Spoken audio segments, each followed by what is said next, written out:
오늘 우리에게 주시는 하나님의 말씀은 요한복음 1장 29절에서 34절 말씀입니다.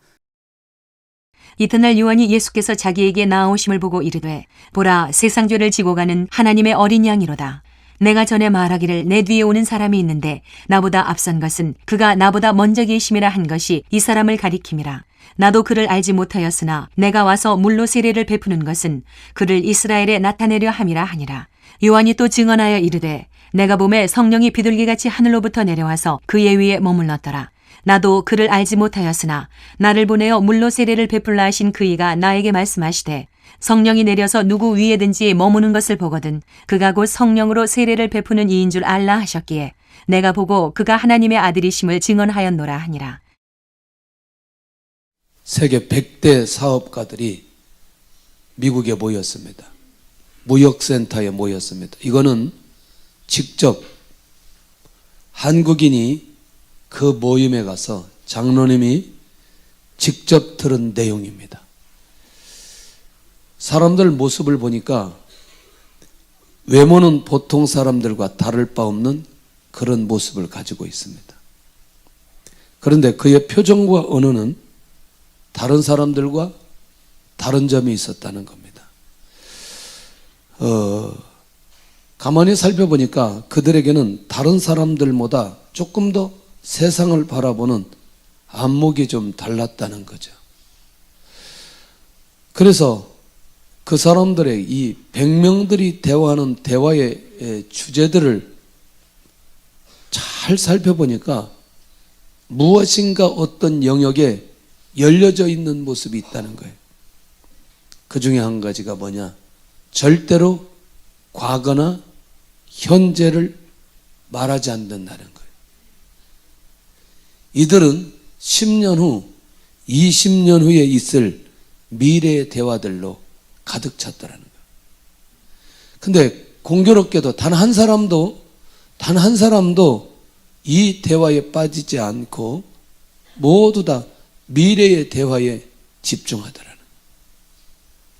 깨달았다는 거죠. 아, 이분들이 왜 100대 기업을 하고 있는지. 성도들이 열려진 안목으로 대화하는 것은 무엇인가? 나는 어떤 영역에 열려져 있는지. 아마 오늘 여러 영역 가운데 열려졌으면 좋겠습니다. 자, 첫째, 이 요한을 통해서 한번 살펴보는데 요한은 자기 자신에 대해서 눈이 열려 있다는 거예요. 자기 자신에 대해서 눈이 열려 있다. 이 말이 굉장히 중요합니다. 누구에 대해서 열려졌다? 자기 자신에 대해서. 사람들이 세례 요한에게 누구냐고 물어볼 때 요한이 대답한 내용이 있습니다. 나는 그리스도가 아니다. 나는 선지자도 아니다. 이게 요한이 하는 대답이었습니다. 왜냐? 많은 사람들이 지금 요한 앞에 와서 세례를 받고 또 메시지를 듣는데 요한의 리더십은 이 당시에 메시아로 기대하고 인정할 수 있을 만한 분위기의 상황에서 나는 그리스도가 아니라는 거예요. 나 선지자도 아니라는 거예요. 자기 자신이 누구인지를 정확하게 보는 눈이 있기 때문에 사람들이 물어봐도 자신 있게 얘기할 수 있는데 어쩌면 자기를 보는 눈이 열리지 않았다면 사람들에게 강렬하게 자기를 각인시킬 수 있는 기회였다는 거예요. 그런데 세례 요한이 그렇게 가지 않는다는 것입니다. 두 번째가 왜 중요하냐면 그러면 이게 뭔가 종교 지도자들이 사람을 보내서 저 광야에서 요단강에서 세례를 베푸니까 도대체 그 사람이 누구인지 알아봐라. 이렇게 이제 사람을 시켰단 말이죠. 그러니까 우리를 보낸 자들에게 우리가 뭐라고 대답을 해야 되겠느냐. 우리가 좀 대답할 수 있도록 자료 좀 달라. 지금 그 얘기인 거죠. 그러니까 세례요한이 뭐라고 말하냐면 나는 선지자가 예언한 사람이다. 어떤 선지자? 이사야 선지자가 나는 예언한 사람이다. 그러니까 요한이 자기 스스로 바라보는 건 뭐냐면 나는 일단 누가 아니다. 메시아가 아니다는 거예요. 그러나 지금 예수님의 사역이 시작되기 전이니 사람들에게 자기를 충분히 나타낼 수 있는, 자기를 홍보할 수 있는 상황이라는 거죠. 자, 시작. 이르되 나는 선지자 이사야의 말과 같이 주의 길을 곧게 하라고 광야에서 외치는 자의 소리로라 하니라. 아멘. 사실은 이 내용은 이사야 40장 3절에 지난번에 예언됐던 내용이라고 얘기했습니다. 그러니까 이런 거죠. 내 정체는 700년 전 이사야 선지자의 예언으로 시작된 사람이다. 근데 이제 이게 중요한 거죠. 그런데 이렇게 소개되었으면 이제 그걸 빌미로 자기를 더 어필할 수 있는데 뭐라고 말하느냐? 자기 자신을 인격체가 아닌 소리라고 자신을 낮추고 예수님을 높이는 세례요한의 모습을 보게 된다는 거예요. 광야에서 외치는 소리, 광야에서 외치는 소리. 이게 요한이 자기 자신을 밝히는 결정적인 두 번째 내용입니다. 그러니까 지금 우리가 그냥 별 볼 일 없는 요한에게 사람들이 찾아와서 그런 질문을 던졌을 때 말했던 내용이라면 그럴 수 있겠다 싶었는데 모든 사람들이 선지자로 그리스도로 메시아로 인정할 수 있는 상황 속에 이 내용은 자기 자신을 보는 눈이 정확하게 열려졌기 때문에 광야에서 외치는 자의 소리라고 말하는 건 결국 자기보다 내 뒤에 오시는 누구를, 예수님 메시아를 증거하고자 하는 목적이 그 안에 있다는 거죠. 자, 이제 흐름을 잘 살펴볼 필요가 있습니다. 요한이 어떻게 자기 자신을 바라보는 눈이 있고 그 눈을 가지고 무슨 얘기를 어떻게 하는지. 세 번째, 그러면 너는 그리스도도 아니고 선지자도 아닌데 왜 세례를 베푸느냐? 왜 세례를 베푸느냐? 왜 세례를 베푸느냐? 그러니까 지금 많은 사람들이 세례를 받으니까 이 세례가 지금 엄청나게 큰 거죠. 맞잖아요. 그런데 요한이 생각할 때는 나는 지금 물세례로 세례를 베풀지만 내 뒤에 오시는 분은 성령으로 세례를 베푸시는 분이다. 그러니까 사실은 내가 물세례를 베푸는 나는 별것 아니지만 내 뒤에 오시는 그분은 뭘로? 성령으로 세례를 베푸시는 분이다. 이러면서 또 내가 누구인지를 정확하게 알고 물세례에 대한 가치, 침례에 대한 가치를 그렇게 높이지 않는 요한의 모습을 보게 된다는 거예요. 계속 뭔가 그의 대답 속에 공통점이 하나 있어요.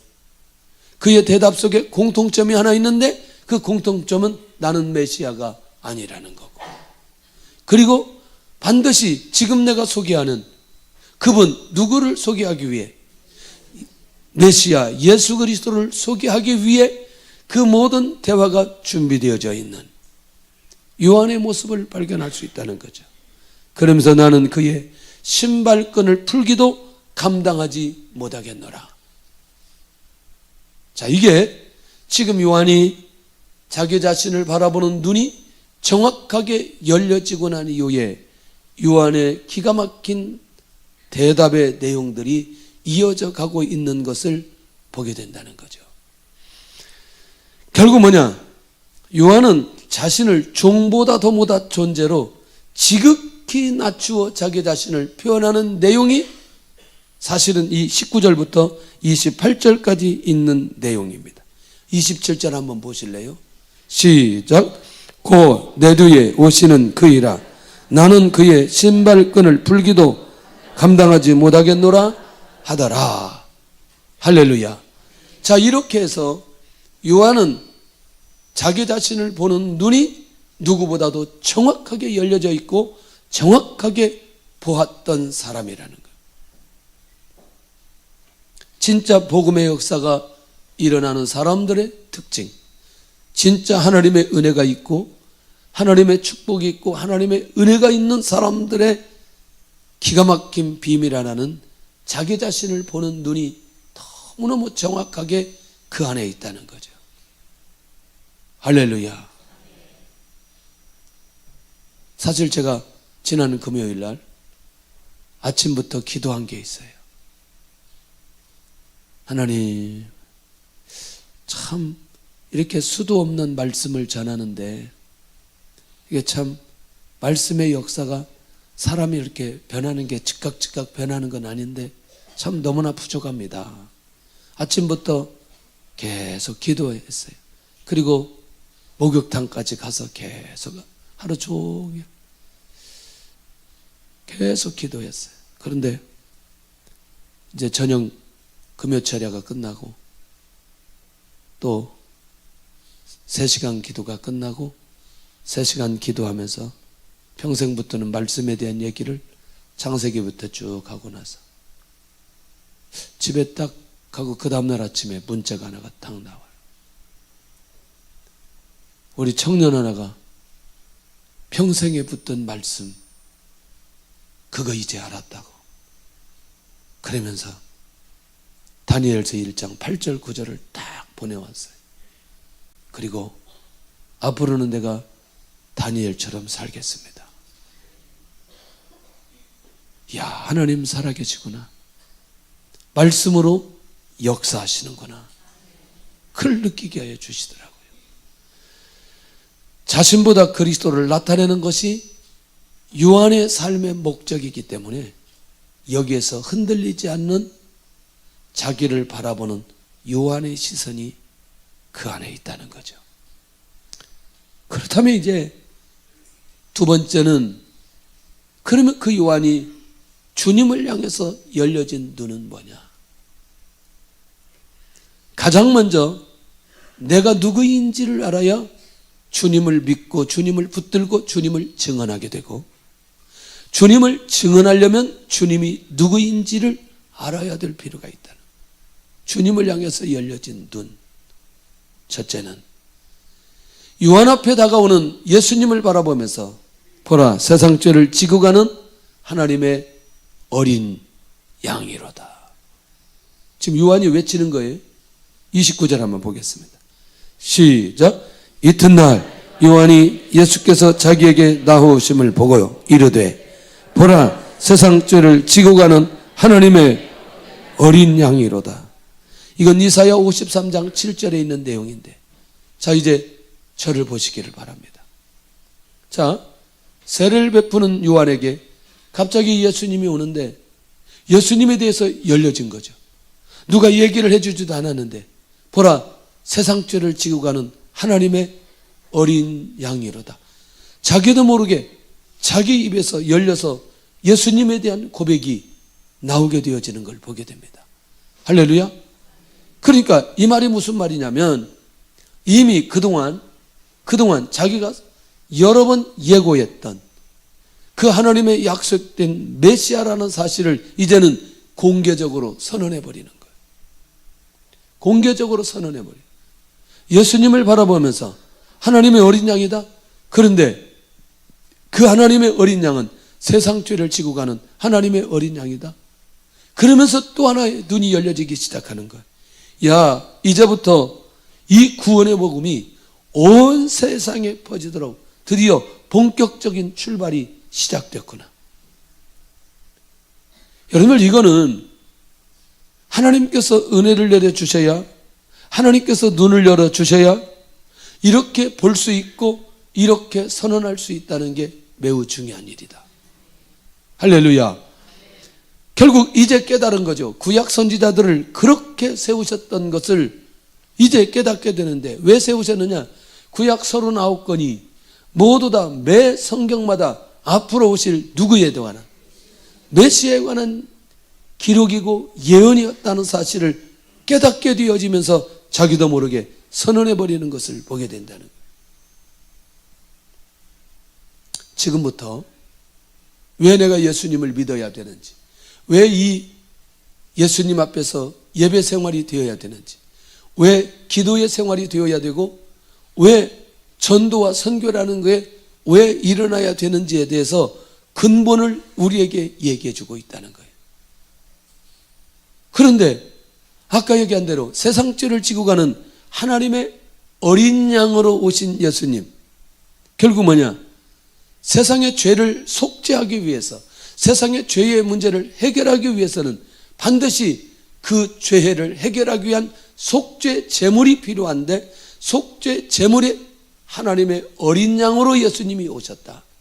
그러면 속죄 제물의 가장 중요한 기본적인 특징은 반드시 죽어야 된다. 반드시 죽어야 된다. 그러니까 요한이 주님에 대해서 열린 건 하나님의 어린 양으로 이 땅에 오신 저 메시아는 반드시 속죄 제물로 죽으셔야만 하고 반드시 살아나셔야만 하는 메시아라는 사실로 고백하고 있다는 것이죠. 자, 다시 열려져야 말할 수 있습니다. 보여져야 말할 수 있습니다. 들어야 말할 수 있습니다. 그런데 지금은 보고 자기도 모르게 예수님에 대해서 하나님의 어린 양이라고, 세상 죄를 지고 가는 하나님의 어린 양이라고 선포하고 있다는 거죠. 더 이상 이제는 제물이 필요 없는 완벽한 속죄 제물로 구속주로 이 땅에 오셨다는 고백입니다.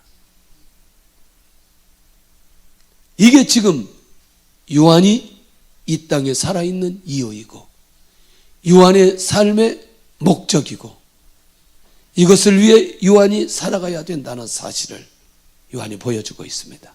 시작. 그러나 이 제사들에는 해마다 죄를 기억하게 하는 것이 있나니 이는 황소와 염소의 피가 능히 죄를 없애하지 못함이라. 그러니 과거의 구약시대의 제사는 완벽했다, 완벽하지 못했다.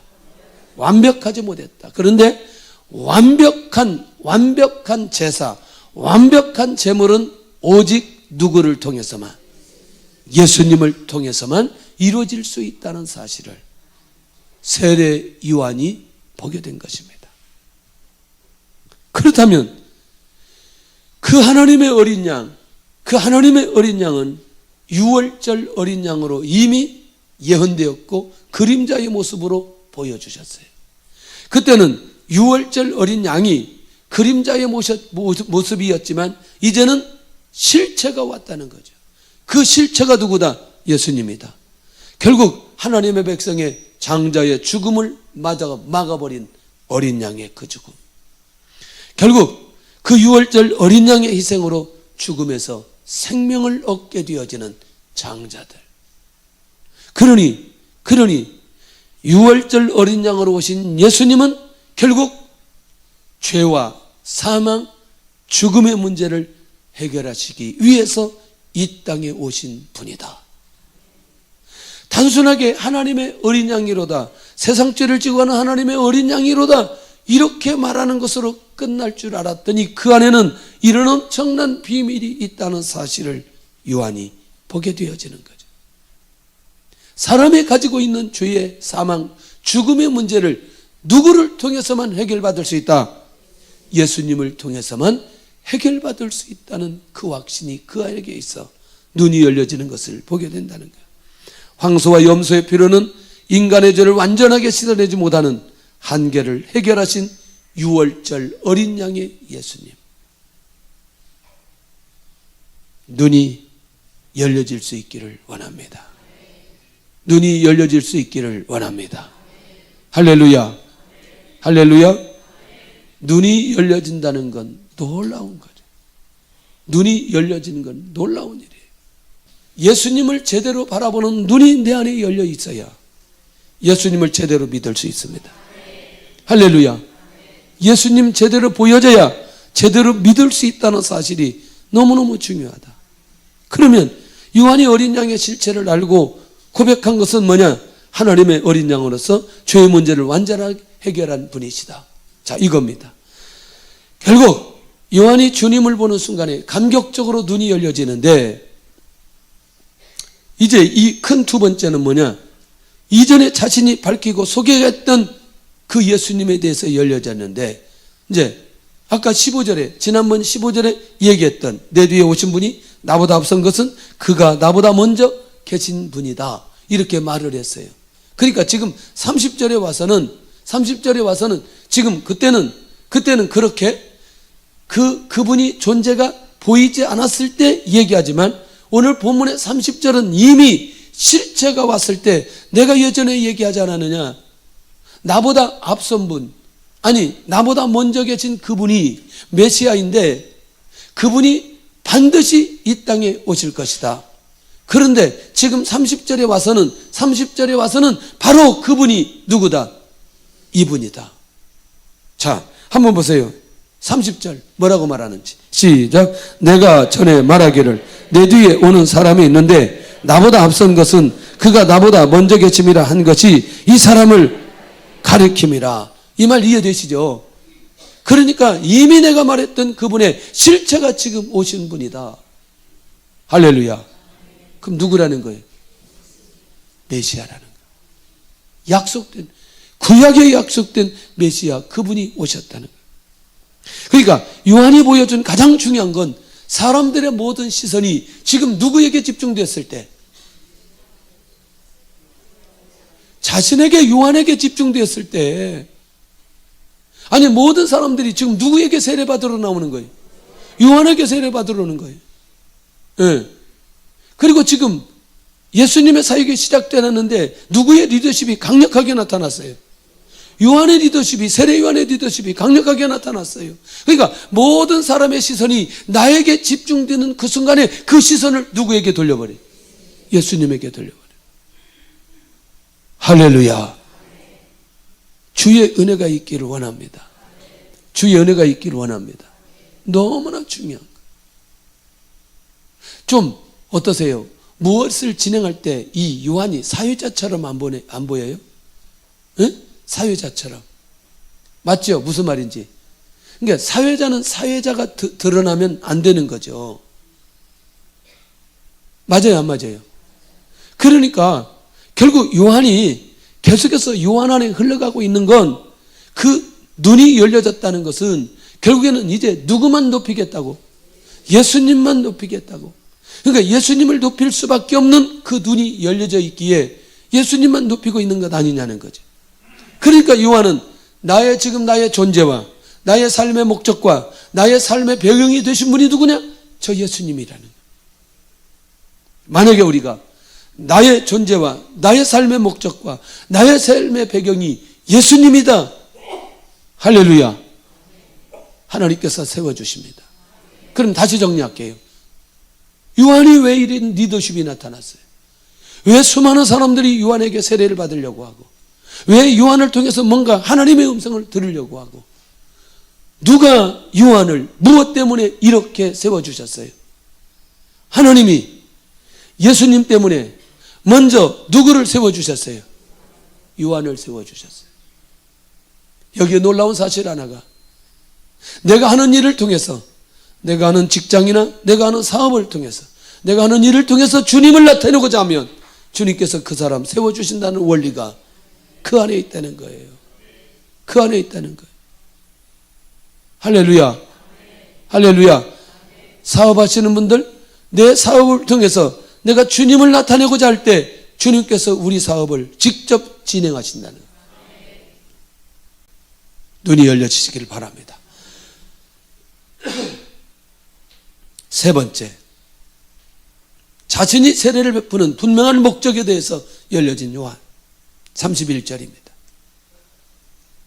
시작. 나도 그를 알지 못하였으나 내가 와서 물로 세례를 베푸는 것은 그를 이스라엘에 나타내려 함이라 하니라. 아멘. 아멘. 왜 아멘이냐? 이미 예수님이 오신다는 확신이 있어요. 그런데 지금까지는 세례를 베풀기 전에 요한이 직접 예수님을 만났다, 못 만났다? 못 만났다. 그런데 예수님도 결국 누구에게 세례받으러 오시는 거예요? 요한에게. 하나님의 아들 하나님의 아들 예수님이 왜 요한에게 세례받느냐? 이런 질문 하지 마세요. 왜냐? 예수님이 하나님의 아들로 오시기도 했지만 어떤 모습으로 오셨다? 사람의 모습으로 오셨다. 할렐루야. 그렇기 때문에 그런 질문 하면 안 돼요. 그런 질문. 또 혹시라도 오늘 이 자리에 예수님의 여인의 후손으로 오셨는데 왜 여인의 후손으로 오셨느냐? 남자의 후손으로 오시지 않고, 그런 질문 하면 안 돼요. 여인의 후손으로 오셔야 아브라함의 죄가 예수님에게 전가되지 않는 거예요. 아담의 죄가. 내가 뭐라 그랬어요? 아브라함이라고 그랬어요. 왔다 갔다 해요 요즘에. 아담의 죄가 누구에게? 예수님에게 오지 않도록 여인의 후손을 통해 이 땅에 예수님이 오셔야 되는 거예요. 자, 지금 요한은 지금 자신이 해야 할 범위를 정확하게 알고 성실하게 순종하고 있는데, 그러니까 자기가 내가 세례를 지금 베푸는 것도 자기를 나타내기 위한 목적이 아니고 누구를 나타내기 위해? 예수님을 나타내기 위해. 그러니까 뭐가 열려졌어요 지금? 요한이 세례를 베푸는 것까지 열려져 있는 거죠. 내가 지금 이 세례를 하는 것도 궁극적으로 누구를 나타내기 위한 목적이다, 예수님을 나타내기 위한 목적이라는 것을 오늘 여기 31절에 얘기하면서 예수님에 대해서 정확하게 눈이 열려져 가고 있는 것을 보게 된다는. 그러면 그 세 번째, 세례요한의 눈을 열어주신 결정적인 계기는 뭐냐? 32절에 뭐라고 말하냐면 세례 중에 예수님에게 일어난 상황을 통해 곧 메시아임을 보게 될 거라는 거죠. 그게 뭐냐면, 자, 세례가 진행될 때에 성령이 비둘기같이 하늘로부터 내려와 그의 위에 머무는 것을 보게 된다. 와, 32절 한번 봐야 돼. 시작. 요한이 또 증언하여 이르되 내가 봄에 성령이 비둘기같이 하늘로부터 내려와서 그의 위에 머물렀더라. 지금이에요? 과거예요? 지금이에요. 지금. 할렐루야. 그러니까 이제는 사람의 소리가 아닌 자신이 직접 보고 확인한 요한이라는. 이분이 누구이다? 메시아다, 메시아. 성령이 비둘기같이 하늘로부터 내려와 그의 위에 계속해서 머물러 있는 것을 보게 된다. 이건 또 뭐야? 그 다음에 가서 한번 정리해 볼게요. 이거 한번 보고 시작. 예수님께서 세례를 받으시고 곧 물에서 올라오실새 하늘이 열리고 하나님의 성령이 비둘기같이 내려 자기 위에 임하심을 보시다니. 이건 마태복음 3장 16절이에요. 네. 자, 그러면 어떻게 성령의 역사와 임재를 경험할 수 있는가 한번 확인하고 가봐야 돼요. 성령은 인격체이시지만 형체는 없는 분으로 역사하신다. 볼 수 있다, 볼 수 없다. 만질 수 있다, 만질 수 없다. 그러나 뭐 할 수 있다? 느낄 수 있다. 할렐루야. 그래서 영에 속한 사람, 신령한 성도, 성령이 충만한 자에게만 열려져 있는 거예요. 할렐루야. 기도하는 분들은요, 우리 교회 딱 들어오면 이 공간 안에 들어오면 다르다는 거예요. 교회가 영적인 분위기가 다르다는 거예요. 예. 그러니까 이게 하나님의 영으로 충만하면 이 성령님이 인격체이기 때문에 느끼게 된다는 거죠. 느끼게. 할렐루야. 그래서 성령에 충만한 사람은 영적인 사람인지 아닌지 분별하기 가능하다는 거예요. 그러니 지금 이렇게 하나님의 은혜가 요한에게 있고 이미 예수님이 그 앞에 세례받으러 오셨고, 그러니 성령이 그에 위해 임하는 것을 계속해서 지속적으로 볼 수 있다는 게 얼마나 놀라운 일인지. 그러니 더욱더 확인할 수 있는 거죠. 이분이 누구이다? 메시아이다. 주의 은혜가 있기를 원합니다. 예수님에게 잠시 내려오는 것이 아니라 계속 주님에게 머물러 있다는 그거. 결국 지금 요한이 직접 목격하고 직접 체험하고 있다는 것이 너무너무 중요하다는 것. 내 자신이 보여지고 예수님이 보여지는 순간에 그때부터 우리 삶에 영적인 폭발이 일어나기 시작합니다. 정말 우리 안에서 우리의 삶 속에서 예수님이 하시는 사역이 보여지고 예수님 앞에서 나의 모습이 보여지고 그 안에서 내가 어떻게 살아가야 되고 어떻게 고백해야 되고 어떻게 인도받아가야 되는지에 대한 삶이 결론이 나기 시작하면 하나님께서 본격적으로 사용하기 시작하신다는 거예요. 이 비밀을 놓치지 않아야 됩니다. 이 비밀을 놓치지 않아야 됩니다. 그러면 세 번째 열려주신 게 뭐냐면 하나님께서 직접 주신 말씀으로 눈이 열려져 보게 되었다는 거예요. 마태복음 3장 17절에 시작. 하늘로부터 소리가 있어 말씀하시되 이는 내 사랑하는 아들이요 내 기뻐하는 자라 하시니라. 하나님께서 직접 소리가 들렸어요. 자, 보세요. 요한이 직접 보았어요. 아니, 세상 죄를 지고 가는 하나님의 어린 양이로다 자기 앞에 나오는 예수님 직접 보았어요. 성령이 비둘기 같은 성령이 예수님 위에 머무는 걸 느꼈어요. 할렐루야. 그리고 직접 하나님으로부터 음성을 듣고 이는 내 사랑하는 아들이요 내 기뻐하는 자라.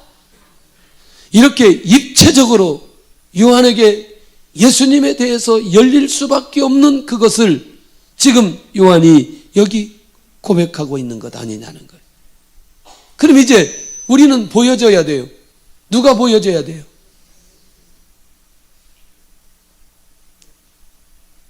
답을 해야 되는데 이제 누가 보여줘야 돼요? 아니, 누가 보여줘야 돼요? 내가 계속 질문하는 건 지금 예수님에게 계속 했어요. 요한이 예수님 봤다니까요. 누가 보여줘야 돼요? 이 글을 쓴 사도 요한이 보여줘야 된다는 거예요. 응?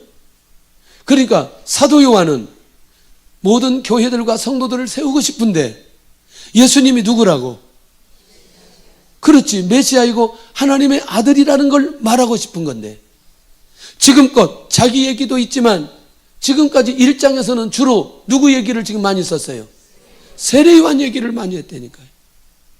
그러니까 모든 사람들이 세례 요한을 인정해요, 인정하지 않아요? 인정해요. 주님 앞에선 자기를 바라보는 눈이 열렸고 주님을 바라보는 눈이 열린 그 요한의 얘기가 사람들 앞에 설득력이 있기 때문에 그 요한의 얘기를 가져온 거 아니겠어요? 맞아요? 어떠세요? 내가 누구에게 사람을 소개받을 때 내가 그 사람을 신뢰하는 사람이 소개하면 그 소개하는 사람도 믿어지나요? 그런데 내가 별로 신뢰하지 않는 사람이 자꾸 사람을 소개해요. 믿어져요? 믿어지지 않아요? 믿어지지 않아요. 신뢰가 가지 않아요. 그러니까 요한이 하나님의 선지자로 이 땅에 와서 흔들림 없이 사역했던 그 요한이 사람들에게 영적인 리더십이 있어요. 요한이 실제로 그렇게 사역하면서 메시아를 증언했어요. 그리고 만났어요. 그러니 그 요한의 얘기를 가져옴으로 결국 이것을 기록함으로 예수님이 하나님의 아들이라는 걸 더 확증할 수 있는 것 아니겠냐는 거예요. 자, 34절 보세요. 34절 시작. 내가 보고 그가 하나님의 아들이심을 증언하였노라 하니라. 이건 이제 세례 요한의 얘기거든요. 무슨 말인지 이해가 되죠. 이제 자신이 직접 보고 자신이 직접 하나님의 음성을 들었던 요한. 그러니 정말 이 세례 요한이나 사도 요한이나 한결같이 그의 삶 속에 누구를 말하기 위해서, 예수님을 말하기 위해서, 하나님의 아들이심을 말하기 위해서 자기 인생 전체를 드린 사람들이라니. 하나님께서 이들을 세우시고 이들에게 계시의 비밀을 열어주시고 이들에게 영적인 눈을 열어주시고, 할렐루야. 그래서 이제 우리의 현실로 돌아와야 돼요. 정말 나 때문에, 나의 사업 때문에, 나의 가정 때문에, 나의 직장 때문에 내가 주님을 말하게 해주시고 주님을 위한 것이 되게 하여 주시고 내가 그렇게 살게 해 주옵소서. 지금 오늘부터 역사가 일어날 겁니다. 내 몸을 통해서, 내 삶을 통해서, 내 자녀를 통해서 이런 일이 일어나게 해 주옵소서. 어떤 상황 속에서도 부인할 수 없는 요한의 고백과 그 배경. 그러니 이제 원리를 깨달아야 된다는 거예요. 왜냐하면 어차피 우리가 할 수 있는 것은 한계가 있기 때문에. 자, 요한에게 세례를 베푸시는 분이 알려주셨다는 것인데 결국 이게 이제 중요한 거죠. 아니, 갑자기 이게 무슨 말인지 33절 한번 보세요. 자기 뜻이 아니라니까. 시작. 나도 그를 알지 못하였으나 나를 보내어 물로 세례를 베풀라 하신 그이가 나에게 말씀하시되 성령이 내려서 누구에든지 머무는 것을 보거든 그가 곧 성령으로 세례를 베푸는 이인 줄 알라 하셨기에. 할렐루야. 와. 그러니까 이미 하나님께서 요한에게 말씀해 주신 거예요. 성령이 그 위에 머물면 그분이 누구다? 메시아이다. 그러니까 이게 입체적으로 요한이 열린 거 아세요? 구약의 계시에 대한 게 열렸죠. 하나님의 말씀을 듣는 게 열렸죠. 예수님에 대해서 열렸죠. 성령의 역사에 대해서 열렸죠. 그리고 상황을 보니까 분별할 수 있는 부분이 열렸죠. 그러니까 세례 요한이 입체적으로 열려지니까 이게 예수님에 대해서 열려질 수밖에 없고 분별될 수밖에 없고. 얼마나 멋있어요. 하나님께서 친히 직접 말씀해 주셨다는 것을 확인하는 요한. 그러면 요한이 말하는 그 하나님의 아들이라는 분은 어떤 분인가? 정리해 보겠습니다. 죄인을 거듭나게 하시며 거룩한 분이시라는 것. 그리스도 안에 있으면 새로운 피조물이라 이전 것은 지나갔으니 보라 새 것이 되었도다. 이렇게 만드시는 분이다. 두 번째, 영접하는 자들에게 하나님의 아들로 신분을 바꾸게 하시는 분이다. 그를 영접하고 그 이름을 믿는 자들에게 구원을 주시는 분이시다. 세 번째, 하나님의 사랑을 세상에 알게 하시는 분으로 이 땅에 오셨다. 이는 저를 믿는 자마다 영생을 얻게 하려 함이니라. 네 번째, 하나님께 나아가는 자들을 위한 길을 여시는 분이다. 누가? 예수님이 길이요 진리요 생명으로 오셔서 하나님께 나아가도록 하게 하시는 분이 예수 그리스도이시다. 다섯 번째, 누구든지 예수님의 이름으로 기도하면 응답을 주시는 분으로 오셨다. 내 이름으로 무엇이든지 구하면 내가 행하신다고 약속하신 예수님으로 오신 우리 예수 그리스도. 여섯 번째, 예수님의 말씀을 듣고 하나님을 믿는 자들에게는 심판에 이르지 않고 사망에서 생명으로 옮기게 하시는 분이시다. 마지막 일곱 번째, 영육의 치유로 회복케 하시는 분으로 이 땅에 오셨다. 인생에 방황하는 사람을 회복하게 하신다. 사마리아 여인처럼. 그리고 왕의 신하 아들처럼 그렇게 질병 가운데 있는 자들을 치유하시고 회복하시는 분으로 이 땅에 오셨다. 예수님 만나시기를 바랍니다. 예수님에 대해서 열리시기를 바랍니다. 할렐루야. 이 모든 문제를 해결하신 하나님의 아들로 오신 예수님으로 보여진 그분의 눈이 열린 요한, 세례 요한과 사도 요한. 이 사람들의 중심과 이것들이 보여질 수 있기를 원합니다. 나의 정체성, 나에 대해서 나는 눈이 열려져 있는가? 나도 요한처럼 예수님에 대해서 눈이 열려졌는가? 예수님을 어떤 분으로 믿고 있느냐? 세 번째, 미래를 인도하실 하나님의 계획에 대해서 열려 있는가?